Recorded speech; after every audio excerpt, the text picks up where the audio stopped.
Vitinha currently one of the best midfielder all around the world. अनि भिटिना currently एउटा interview भएको रहेछ है। अनि भिटिना त्यो इन्टरभ्यूमा केही कुरा भनेका छन् अबाउट पेटी र अनि अबाउट रियल म्याड्रिड। अनि जुन कुराले रियल म्याड्रिडको फ्यानलाई अब अलिकति जेलस फिल बनाउन सक्छ। लाइक अब कुनै फ्यानहरूले भिटिना हेट नै गर्न सक्छ नि यो इन्टरभ्यूपछि, यो कुरा सुनिसकेपछि। टोनी क्रुजले रियल म्याड्रिड लिभ गरिसकेपछि वी क्यान क्लियरली सी कि टोनी क्रुज जस्तो मिडफिल्डर अहिले रियल म्याड्रिडमा छैन, जुन कि रियल म्याड्रिडलाई खाँचो छ, प्ले मेकिङ गर्न सक्छ, पास क्रस सबै गर्न सक्छ। रियल म्याड्रिडमा मिडफिल्डर नहुने होइन, मिडफिल्डर त छन्। वान अफ द बेस्ट बेलिङगम, तर अहिले चाहिँ डाउनफल भएको छ बेलिङगमको। बेलिङगम, कामाभिङ्गा, चाउमेनी, कार्भाल धेरै छन् रियल म्याड्रिडमा प्लेयरहरू मिडफिल्डर, तर टोनी क्रुजको रिप्लेसमेन्ट कोही छैन अहिलेसम्म।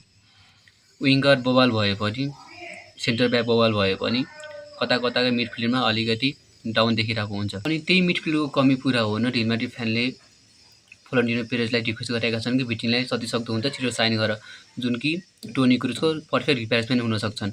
अनि रियल म्याड्रिडको some of the real Madrid fan also claim कि भिटिना पेटी भन्दा बेटर मिडफिल्डर हो करेन्टली। अनि त्यो इन्टरभ्यूमा सोधिएको थियो कि भिटिनालाई currently who is the best midfielder. अनि भिटिनाले क्लियरली भन्दै कि I will put Pedri at the number 1 because he is the magician. अनि भिटिनाले त्यो इन्टरभ्यूमा पनि सोधेको थियो कि हजुरलाई रियल म्याड्रिडमा जाने विचार सोच के कस्तो छ त, हजुर रियल म्याड्रिडमा जानुहुन्छ कि नै, साइन गर्नुहुन्छ कि नै भनेर त्यो पनि सोधेको थियो। अनि भिटिनाले क्लियरली के भन्यो भन्दा म रियल म्याड्रिडको लागि पिएसजी छोड्दिनँ, रियल म्याड्रिडको लागि पिएसजी छोड्नु भने एउटा मूर्खता हो भनेर क्लियरली भनिदिएका छन्।